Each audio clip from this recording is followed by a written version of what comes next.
Hi everyone.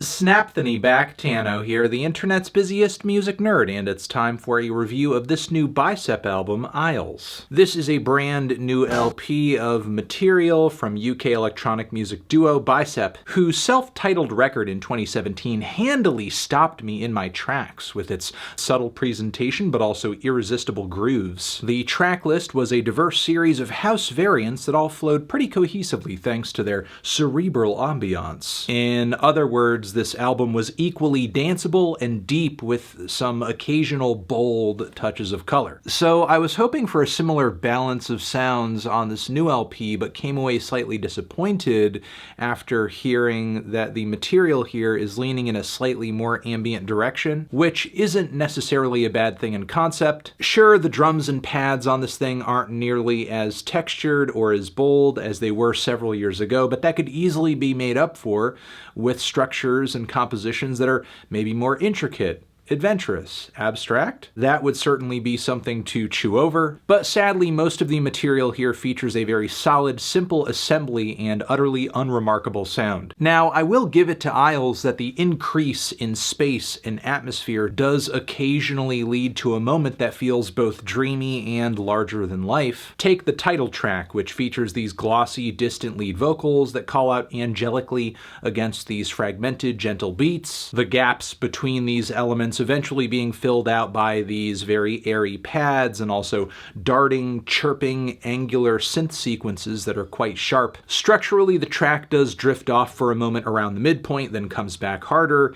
It presents a vibe that you sort of get lost in, and I don't mind doing so. Then the track Apricots is mostly led by these bright, infectious vocal samples that are chopped up really aggressively. The piece hits a brisk pace right away, which is only intensified by the building synthesizers and drums underneath. The beat that eventually drops around the midpoint isn't exactly a banger, but it's just enough to lock me into the deeply hypnotic qualities of the track so far. Then Reaver does feature one of the bulkier beats on the entire record, but don't let the increased volume fool you. Structurally, this one is going nowhere in a hurry. The dreamy chorus vocal samples on the front end of the track are the most stunning moment it has to offer, and it's pretty much downhill from there. Even with some of the building tones layering throughout much of the track, which ultimately sound like what you would get if you had John Hopkins dishing out some two-step rhythms but with a lot less thrust. The track Sundial leaves a lot to be desired too, as the punchy, busy rhythms don't really make up for the bland tones that hang overhead. Ultimately, there's nothing terrible about the track, but it doesn't change the fact that it's about as thrilling as watching a puddle evaporate in the hot sun. Lido I am mostly stunned by, as it sounds like a chilly piano piece from an old school RPG that might play in the midst of me reading dense blocks of NPC text explaining the origins of the ice temple that I'm about to fight my way out of. The track does have a pretty vibe, but it doesn't exactly fit in with the rest of the record in my opinion. Then there's X featuring Clara Lasan, and what even is this? The track almost feels like a parody of IDM with its ridiculously angular, springy, thin bass, then also these cascading, senselessly swirling synthesizer arpeggios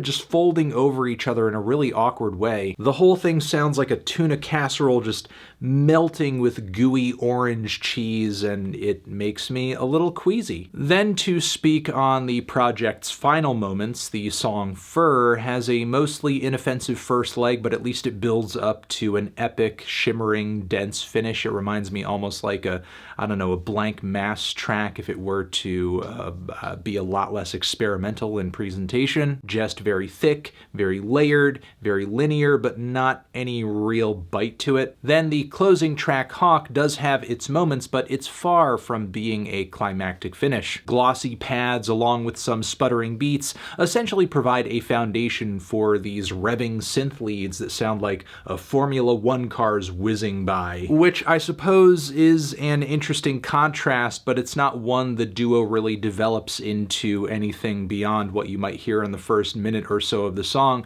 It loses steam pretty fast, like with many tracks on this thing. So yeah, overall I guess I'm pretty let down by this one. As agreeable and as pleasant as I found many of the tracks here to be, the decrease in colorful and textured instrumentation was a letdown, and the effect of there being a lack of adventure on that front was only worsened by the progressions and compositions here being so predictable and uninspired. Sadly, I'm feeling a strong 5 to a light 6 on this one. Transition, have you given this one a listen? Did you love it? Did you hate it? What would you rate it? You're the best, you're the best. What should I review next? Hit the like if you like. Please subscribe and please don't cry. Hit the bell as well.